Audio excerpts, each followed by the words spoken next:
On the theme of create, without further ado, I'm very pleased to welcome Dominic Johnson-Hill. Sure, blimey. Every time I do a bit of public speaking, I shit my pants.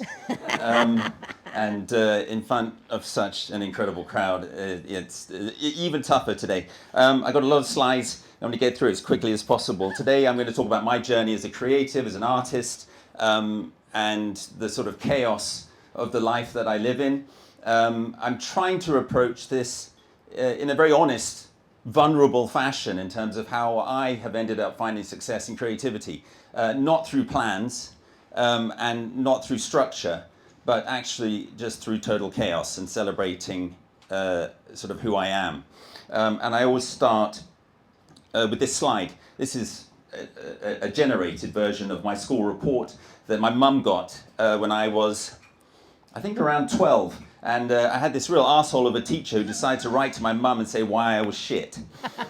So inspiring, right? The 1980s. And he said I was disorganized, distracted, easily frustrated, incredibly immature, impulsive, always doing dangerous things, and a daydreamer. These are essentially the DNA of what make up who I am. And I just took these skills and put them into a different playground, which is entrepreneurship and creativity. And this leads me on to my next slide, which is my mum's theory, which is the toilet wall theory. British people quite often put pictures in toilets. It'll be carpeted, and if you had a picture with the Queen, or you're in an Oxford and Cambridge rowing race or whatever it was, you put it on the toilet wall because it's like a humble brag. It's like people go to the toilet, but like, I didn't realize you met the Queen Mother. It's just the toilet, right?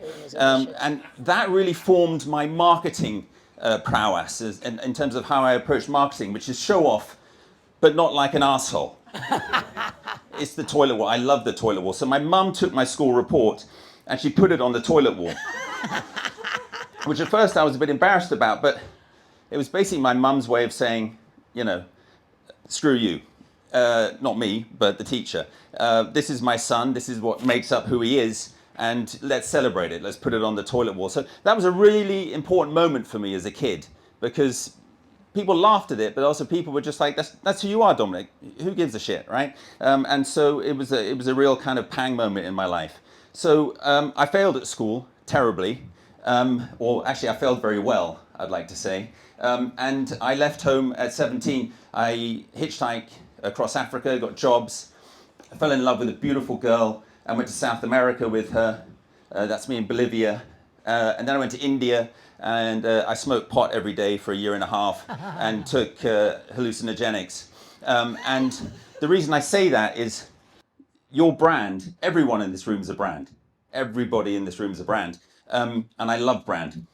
Equals the sum of your life experiences. So many people start work on a brand in Google Images or Pinterest, and it shines through because every time you go to a coffee shop and you're like, I've seen this all before, it's because they're on Pinterest. Your brand, your creativity, your ideas comes from physical experiences. And for me, this was really what started my life as an artist. I didn't do art at school. I was shit at art. I was pulled out of art because I had to do extra English. But this is really what put the connections together in my life. And at age 20, I arrived in Beijing.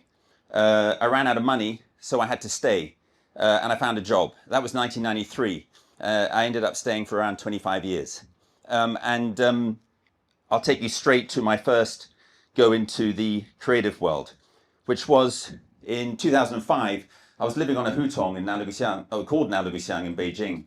And I decided to rent a shop with no idea of what I was going to do. It was a very quiet street. It was very cheap, the rent. And I thought, I'll just rent a shop. And that kind of forced me into a corner. I had to do something. And that really explains why I ended up doing something. So I saw someone wearing a tourist t-shirt that said, I climbed the Great Wall. I'm like, Jesus, 2005, people are still wearing these shit t-shirts. Beijing needs some good t-shirts. So I looked around for inspiration and I saw these signs. I love these signs in Beijing. Blue sky, green hills, and you just plaster shit on the top. And that's where I got the name Plastered. And so I ran home, I found a beautiful woman online in a bikini, and I plastered her on top of the design. And that was the start of my brand. That was it. And what's interesting is this is my worst ever selling t-shirt. So everyone who has an idea in this room, it could be a shit idea, but it's all about momentum at the end of the day. You force yourself into a corner and you have to do something, which is now I'm going to present my whole theory on success, which is Dominic's 4-point no plan action plan. Action first. Rent a shop. Panic. What the fuck do I do with it? Momentum. I made my first t-shirt, and then identity forms after that. It's a classic creative approach to business. Everybody looks online on Instagram and sees plans, set your company values, set out a philosophy, your purpose. Forget all of that. Throw yourself in, force yourself into a moment, and shit's going to happen. And that's where Plastered was born. And I'm so excited to see two people bringing plastered products today. Thank you so much. It's given me a little bit it's given me a lot of courage. So that's my shop. I rented it, 13 square meters. I 2 kids. I spent 40,000 RMB. That's all I had. Flat broke. I have the most incredible wife who believed in me. I was on a street that had no people on it. 2 old men playing cards who said to me every day, "Did you sell anything today?" I'm like, "No." He goes, "Yeah, no wonder your t-shirts are way overpriced." They're still sat there playing cards probably. So I needed to get the shop well known. So what I did was I started to think, what can I do? So I came up with ideas. The first idea I had was to do a catwalk show on the Hutong. That's your bag. 2008. I did a catwalk show on a Hutong in Beijing. I ended up getting arrested because it was an illegal event. But I pulled it off, and it got me into the Chinese media, which was, I blocked off a street. I had models come out of my courtyard house where I lived behind the shop. And this was really, the first event that got plastered into the media. And then I started to realize, I went from expat customers to Chinese customers. I was always come out at the end of the catwalk show like some, Tommy Hilfiger asshole.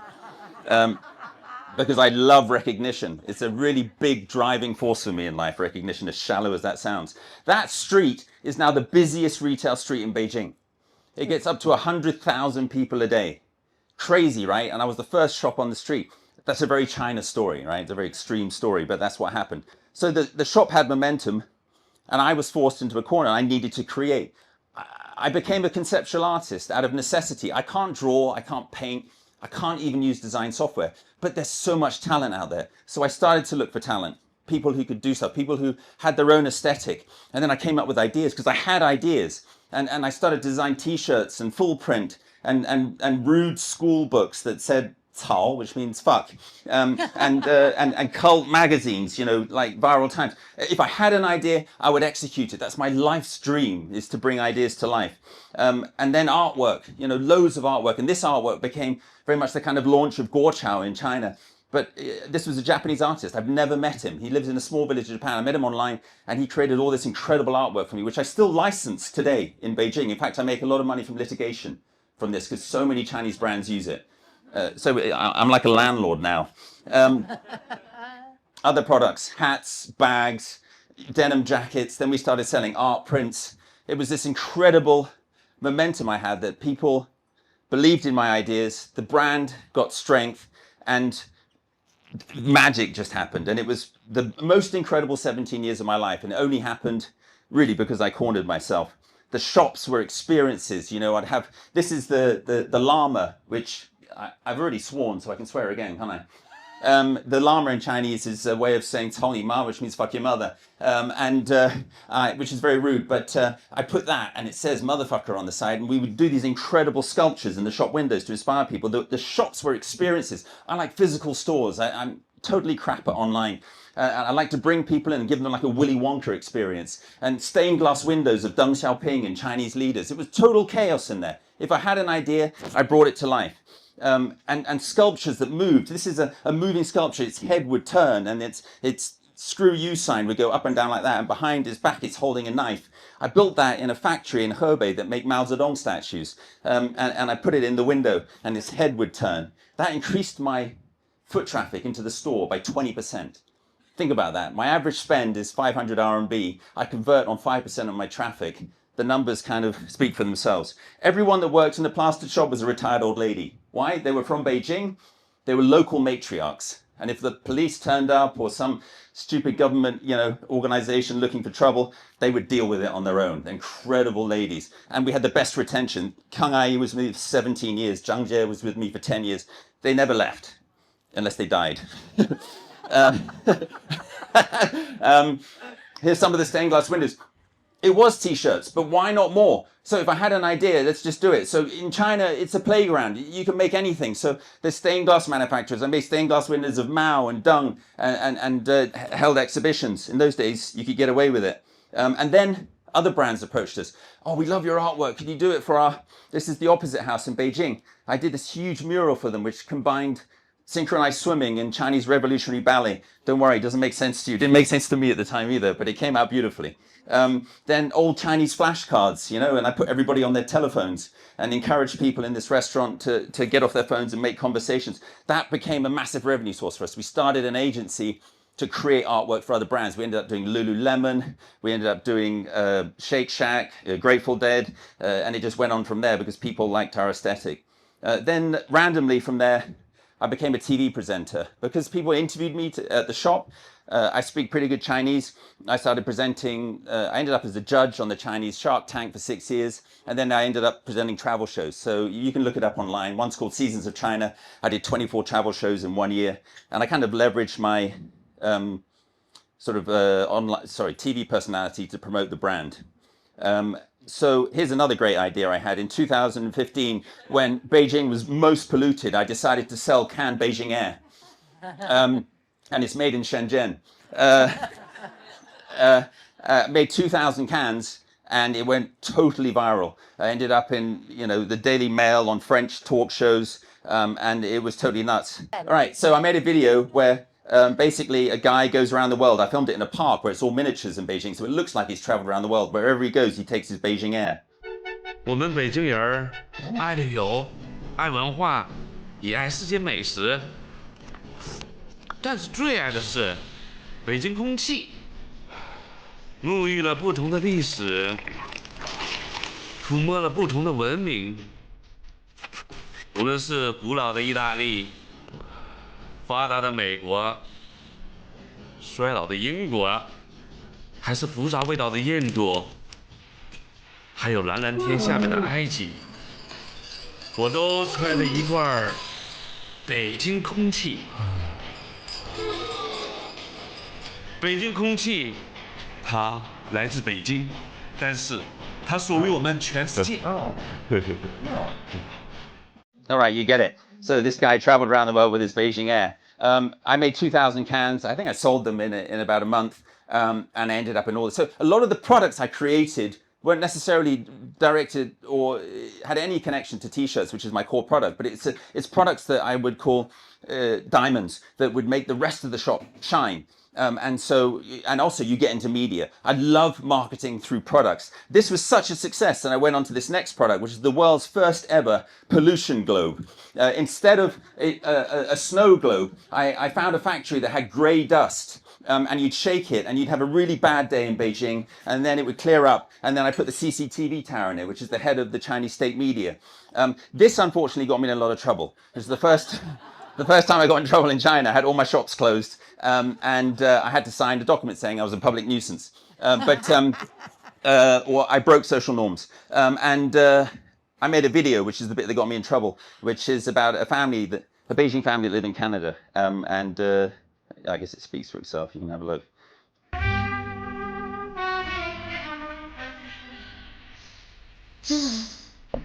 家宝啊，你怎么还没睡呢？我想家。我们北京人在国外都想家。爸爸想家的时候，我有个特别牛的东西。The Beijing Pollution Globe。哇，跟北京的冬天一样。The Beijing Pollution Globe. Take a particle of Beijing with you and never miss home again. A little bubble of Beijing wherever you go. All right, you get it. I love making videos. And so those products were really, again, I had this platform which was plastered to create products. and I just try to do as much as possible. I'm going to run out of time, so I'm going to go through this quickly. I was the first artist to collaborate with North Korean artists. I went to North Korea on a family holiday, and I got permission to work with the North Korean propaganda department. Very random, took 2 years. I did 8. I do everything in 8. I did 8 paintings with them, and what I did was give them images of modern Beijing icons and told them to create them as they would see them. So I cut out the surroundings. And then the North Korean artists, because they have no idea what Beijing is like, came back with images like this. And like this. And then I asked them to paint concepts. I said, paint the future of Beijing, marching people into a rocket. Unbelievable. I said, paint a disco. And they painted a disco. This ended up going to galleries around the world, and ended up being the most talked about subject on Chinese social media for 4 days on Weibo, because everyone didn't include me in the conversation. Everybody said this is North Korea's view of Beijing. So it was a wonderful project. 2023, Plastered had finished its journey as far as I was concerned. I wasn't in it for an IPO. I wasn't in it for scale. I was in it to create. So I decided on the same day to close all the shops. I sent out messages to all of the followers, the wonderful Plastered followers, and said we were closing. They bought everything. So I ended up with an excess in cash flow, which was my buyout. I kept the brand, and now I intend to launch it at the end of the year in Hong Kong. And then the last collaboration I did was with the Grateful Dead. So we were the first people to do their Chinese artwork. We did 250 limited edition with money that you burn, dead money. And we sold that in a day. So, whew, bloody hell. It's okay. It's okay. Oh, You can breathe. can I have It's a lot of slides. Now it's Flock, everyone. So how did Flock happen? Right, so Flock happened completely by chance. COVID, I was doing absolutely sod all at home, thinking, what do I do with my life? I closed the stores. And one of my besties in the village was a 12-year-old kid called Jonas, who's standing over there. Round of applause for Jonas, everyone. Hi, Jonas. Because he's the reason why Flock started. He decided to play a prank on me. He found a painting in the rubbish bin, and he wanted to replace one of my paintings on the wall with his shit painting. But he bottled out and left it outside my house. And I'm like, what the hell is this? And I saw a nail on the wall outside my house, so I hung it up. And this is the picture we took together. Then people started taking pictures of that painting. Here we go again. Momentum, panic, idea. I was like, and Jonas is like, why don't we find more rubbish art and stick it on the walls down this, between these 2 abandoned homes? I'm like, let's do it. We went out on our bicycles, we found rubbish art, we hung it up.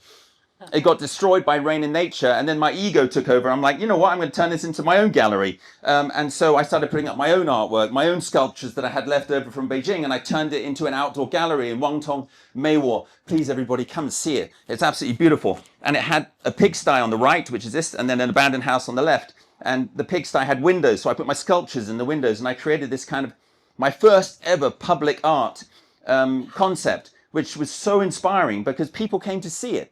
Ended up in Time Out, and people would travel out to see it. And I thought, wow, this is incredible. I've never done anything like this before. And then what happened was I had a great big wall outside my house next to the gallery. It was huge. And I thought to myself, I should do something with it. And just before this happened, I met a guy in the village who started telling me about birds. He's like, do you know that falcon up in the sky there? I'm like, no. He goes, it comes from Dongbei, northeast China, where it nests, and it flies via Lantau all the way to Africa. I'm like, that's insane. I never even thought about birds. And I thought, I should do a bird on this wall. So what happened was Hong Kong Walls was happening, and I looked on their website for talent, and there was a guy that painted birds. He was called Rob Aspire, and he's a street artist from London, and he goes around doing birds. It's pretty inspiring, right? Instead of just, doing whatever, he was doing birds all over London. I said, have you got a day off while you're in Hong Kong? He's like, sure. I'm like, how much to do a big bird outside my house? And he's like, 350 quid. I'm like, come over now. So that gave birth to Flock. He started doing this bird, which is one of the birds this guy Paul told me about, which is a local Lantau bird. It was a blue magpie, a red-billed blue magpie. And he put it there, and people started to take pictures. And that became the center of the focus for the art wall. People loved the bird. And I was like, I do everything in 8s, so I can't let it be 1. So then I thought, okay, I need to do another 7. Problem is, he lives in England, and it was going to be expensive. So I thought, all right, I'll self-fund. This is AI generated, so there might be some mistakes here, but that's us choosing paints. 350 quid a bird, flight from the UK. So to do 7 birds was going to cost me about 26,000 Hong Kong dollars. I had the money. I might have borrowed a bit from my wife, who makes more money than me, but we won't talk about that. I flew him back over. and we started doing flock to complete the series. Now, what's interesting is you'd find these abandoned houses. They're all over Lantau. They're basically canvases. They're incredible canvases. And I looked at them and just like, what can we do with it? So every house, you can start to think which birds belong here. So what we did, we started working through this list that Paul, that guy, gave me. But then also we took out our app and started listening to birds. And that's how we would choose birds. We'd look at the surface, we'd look at the size, and then we would start, painting birds on these abandoned houses. So there's Rob at work there. Here's, some before and after. By the way, almost all these pictures are done by the most incredible photographer called May, who's at the back there somewhere. I'd love May to introduce herself in a little bit. This project wouldn't have happened without May as well, because she's inspired me through her photographs. But so here we go. We put birds. There's a Swinho white-eye, a flycatcher, and we started sticking birds on all these amazing abandoned houses. They were just the most incredible canvases. That's the entrance to an abandoned house. We put a kingfisher there because it's next to a ravine. And you get kingfishers there. And then we put a little warbler there because you get lots of warblers in that area. This is actually inside my garden, which was a big mistake because everybody came to find it. But there's the redstart. And then every set, I try to do a showstopper where people are going to talk about it. It's very important in marketing. Like going back to the pollution globe, things that people will want to make a conversation about. Guy had a house on top of Sunset Peak. And he said, why don't you do one on my roof? So painted it. I was injured at the time, so Jonas's dad, who's here, carried all the paint up. Jonas also carried the drone. It was a really incredible community project. And they created, this is again May's photograph, this bird on a roof. This way, none of the tourists are going to come and take pictures of his house unless they stand back from it. It was on the side of the wall. They would all start, going to his house. So we've even got one on Sunset Peak, which is a shrike. Isn't that absolutely beautiful? So then, thanks for the round of applause. Yes, come on. Then I set up a Google map where all the birds were. I put this online, and the most incredible thing happened. I started this incredible community, which I call the Flock Buddies, which is a bit rude, but I kind of like it. The Flock Buddies are basically people who came out to look for the birds. And they were birders. There were people who wanted to go on an adventure but needed a purpose. And they came in their droves. They came out on the weekends, and some weekends outside my house, you'd have groups of well over 100. They'd seen it on Facebook. People were sharing it. They saw the map, and they came looking for the birds. And so I started to involve the Flock Buddies in the process. So I'd add them on my WhatsApp, and I'd say to them, listen, I found a new abandoned house. What bird do you think should go here? And they'd start giving me ideas. And I also needed to, raise funds. Some people will go out and hike all the birds in one day. They do 30-kilometer hikes. Unbelievable. It's so inspiring. And a lot of them would come by my house, and chat with me. So I decided for the Flock Series 2, I'd do a crowdfunding. I managed to raise, I needed 40,000. I managed to raise 22,000. And you have to pay ridiculous, like 8% on it with these bloody platforms. I did merch because I'm good at t-shirts. Limited edition, each bird 15, and prints as well. And that's how we raised the 22. And then the rest was all private donations. One guy came to my house on a Saturday afternoon. Jonas, you were there. He just walked in the house. He's like, you guys do the birds, right? I'm like, yeah. He said, how much for one bird? It cost me 4,000. He took out his wallet and gave me 4,000 in cash. He goes, I love what you're doing. And I wanted you to do a bird and I want to sponsor it. So just incredible community support. And then we go on to Flock Series 2, which I just completed 3 months ago. It was a lot of work. Each bird takes around 10 hours. You've got to prepare the walls. Some of them are in bogs. Some of them are in marshes. Some of them are up on mountaintops. We want people to go out and find them. This is the entrance to an abandoned mine. And it's in water that's waist deep. And you can see the process.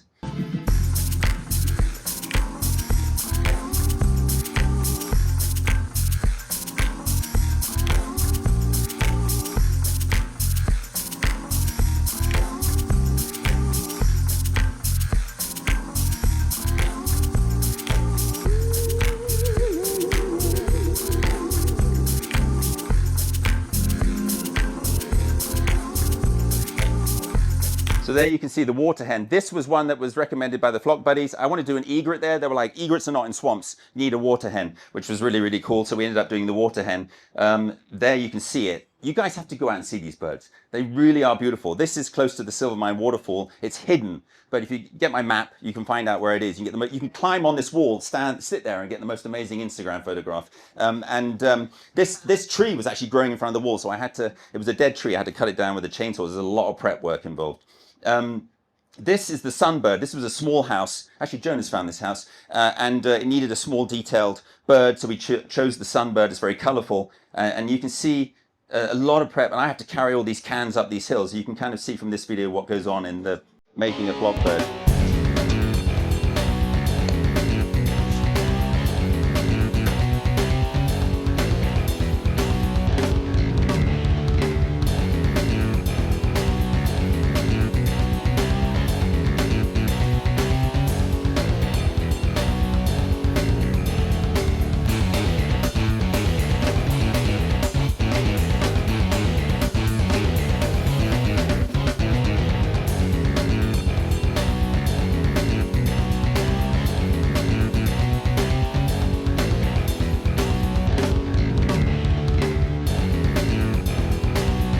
Well, this bird was a lot of work, and what happened? Someone painted over it. Motherfucker. To be honest, these are not my houses, right? I don't ask for permission, I just do it. This might emotionally mean something to someone. It's a decrepit old house, you can't live in it, but it pissed someone off, and I'm the one at fault. At the end of the day, I'm doing this project without permissions. I'm impulsively just going about it. If people paint over it, it's public art. It's got to be expected. It makes it more exciting. But people actually still go to find this house because they want to see the house that got painted over. And as my beautiful wife told me, it's still there. It's just under the paint. Some surfaces are very difficult to deal with. This is a very rough surface. This surface belongs to an old guy that lives in that house there. We did the kingfisher. We had to use filler, and that filler is now falling out, so that bird's falling to pieces. There's tons of challenges involved with these birds. This is a guy that owns a big house next to where all the cafes are in Maywall. We wanted some really publicly visible birds that people could find. This is a huge bird we did, the silver-eared Messier, and that's in Maywall. And the guy who owns the building paid for it, so he gave me 4,000 Hong Kong dollars for that. This bird, I love this bird. This was also recommended by the Flock Buddies. And quite often we really have to be quick because you're on public paths and you can get in trouble. This house had signs on it saying, "Do not disturb."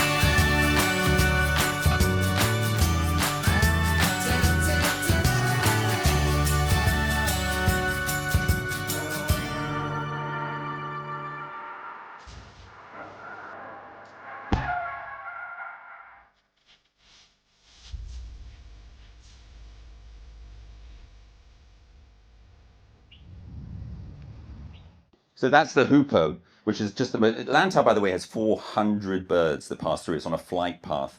These are May's photographs that she took recently with this one with a drone. You can see the sea behind.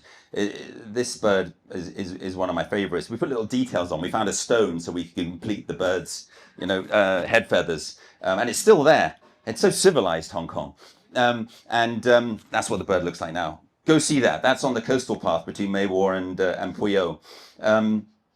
This bird, again, this was provided. The Flock Buddies send me pictures of abandoned houses that they find on their hikes. This house was covered in bushes. It's like a billboard. I couldn't believe it was like a dream come true. The whole top had no windows.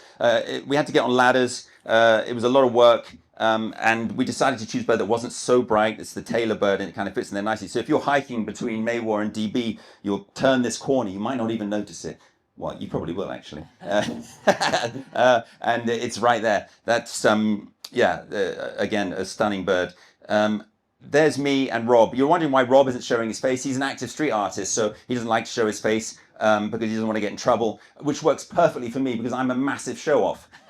So I get all the glory while Rob does all the work. And we've become really close friends. There's nothing like a project where you make a new friend, right? And Rob now is one of my closest friends. He's coming back out in October. He lives in my house. It takes us 2 weeks to do 8 birds. And so we're doing Flock Series 3 in October. There's that one, man. That's the fairy pitter. It only stays in Hong Kong for a few weeks and then it goes on to Vietnam. It's a little guest that stops off and it just sits there beautifully. That's an abandoned school that has a government sign saying, "Do not trespass." and there's a fence there that we had to scale. This is a house. You can't see this bird unless you walk into the house. So you really have to go find it. And this is in Chimawan, so you really have to hike to see this one. You can see what we have to deal with. We have to move planks of wood, and we really wanted to. This was a family sponsored this bird. It's a French family whose grandmother passed away that loved minor birds. So we did a minor bird for her, and they paid for it. May got this incredible photograph from above with it looks like it sat in a nest. Get out and get these photographs. They're just insane. These birds will go eventually. This house will crumble or someone will paint over it. There's the minor bird. So that's flock, basically. It's now 16 birds, one painted over. They're all out there for you to discover. I'm just going to finish on one last note, which is my best friend, Prince Andrew. No, it's important to finish the story well. In 2009, I won British Entrepreneur of the Year in China. Totally unexpected, but it happened. And I was presented the award by Prince Andrew. But before the ceremony, I had to meet him with my mum, and he was a total arsehole, and he was rude to my mum. And so when I got the award and I did the photograph with Prince Andrew, I decided to pull the fuck you sign next to Prince Andrew, which really upset the ambassador because this was the only photograph they got of all the winners. And then what happened was the next day, my friend called me and said, "You've made it into the China Daily." Big deal. It's a big newspaper. So I opened the China Daily only to discover that I'd been photoshopped. And this is how I end the story. Good start, good middle, good end, hopefully. This is the toilet theory. So my mum, when I went home, a few years later, there's me hugging my mum when I won the award, took that photograph and put it on the toilet wall next to my school report. And there I saw my whole life flash before me. Everything that's in that school report is in that photograph. And that's why I managed to find some success through chaos and celebrating the DNA of who I am. Thank you very much. Thank you. Thank you. That was absolutely amazing, Dominic, and Thanks. Very grateful to have you here. Q&A, we've got time for a few questions. Hey, Dominic, this is Vincent here. Hey. Great talk. Thanks. It sounds like you got a lovely mom. I just wonder, like, for the rest of the family, how about your dad? Do you have siblings? Just want to get to know you a bit more. So I'm the youngest of four, which I guess kind of makes sense as well. Always had people looking out for me. So, I kind of had this sort of stupid bravery around things that I always knew if I got in trouble, someone would pick me up. I'm definitely the most immature of the four. My dad, very conservative, classic English guy. My mum, chaotic, lives in the moment and just wanted me to celebrate who I was. That's the breakdown of my family. And they're very international. My grandparents met in Hong Kong in the 30s. So I went traveling when I was young, but only because my family were an international family. So it was in our blood. I was kind of like, oh, the world's out there. I can go and explore it. I have a wonderful family. I love my siblings. Yeah. Thanks for the question. Do you have any more of the Beijing pollution globe? Unfortunately, they were all confiscated. Yeah, they were all confiscated. It was pretty sad. I get emails every now and then from people whose kid broke their one, can I have another one? I'm like, listen, it's a long story. They didn't collect the ones that had already been sold. Some people have still got them. They're out there. Yeah. I sold 600 in 2 weeks. Yeah, it was incredible. Well, 1 week of 300 and another week of 300, wow. And then the shit hit the fan. But I've got one at home. Yeah. Cool. Any other questions? I think I pretty much spoke about that. What it is, I have a lot of ideas. It doesn't stop. That's my life. I just think ideas all the time. I can't stop. It's just how I'm wired. It sounds a little bit cocky. I don't mean it to sound like that. It's just that I love ideas. They could be really stupid, immature ones. They could be about videos. It could be about art. My life ambition is to express myself, because through expressing myself, I feel extremely happy. Of course, at the beginning, there's no structure. But at one point, I had 5 shops. Then you need structure. Then you need systems. But the problem is efficiency kills creativity. So the efficiency of the stores was very separate to the way the creative department worked at Plastered. Of course, I got involved in setting up the systems, but then I took myself away from it and then worked in chaos. I do all of my meetings walking. All of my job interviews, when I interview people for my business, I do it walking. I'm a person that needs movement. You might have gathered that from me on the stage. I don't like to be sat in rooms. I have an idea. Once there's a platform like Flock, then they start to just explode, or like plaster, they start to explode. But if I don't have a platform and I think I need to put a plan together, I find it too much. Plans for me or long sort of processes, step-by-step things terrify me. I find it overwhelming. So I force myself into things. So that's...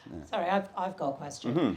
So you said you've got another Flock edition coming later in the year. Yeah. But you're also going to bring Plastered Ape back to life In Hong Kong. in Hong Kong. Yeah. That's got to have a bit of process involved. Yeah, it does. Well, I've got through the nasty stuff, which was raising money. But fortunately, I've got 2 incredible investors. I am now in the process of doing all the artwork. The goal is to open the shop in late October. The fun stuff right now is creating all the products. Then I've got to find the location. Then I've got to somehow make it financial sense. If anybody's been in retail in Hong Kong, it's hard to make it make financial sense. But this is a 5-year plan for me. God bless the CCP. I get my 5-year plans from them. I intend to do this shop for 5 years only, and it'll only be one shop. Will it have a Hong Kong flavour versus? It's only Hong Kong. Yeah. It's only Hong Kong. It wouldn't make sense if it was Beijing. Yeah. So everything about it is art is your own perception of things. Awesome. I'm a very curious person. I live on Lantau, so I don't really know Hong Kong as well as many of you do. But I still have my own view on life and things that I see. So I'm just celebrating what I see in Hong Kong. Happy days. Yeah. Wonderful. Yeah. Thank you, everyone. Give a big round of applause for Thank Dominic. you. So I mentioned earlier on that Nick creates a custom paper cutting for each of our speakers each week. So Nick, come up and present what you've done. Thank you. Oh, Nick.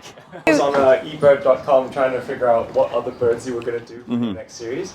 And then I saw 5 people had submitted a Eurasian tree sparrow. Yeah, beautiful bird. There's more than 5 on that tower. Yeah. But instead of picking an exotic bird, I thought we'd pick one that we see every day. You made that for me? Oh, thank you so much. Thank you. Thank you so much. That's really kind. Thank you. Awesome.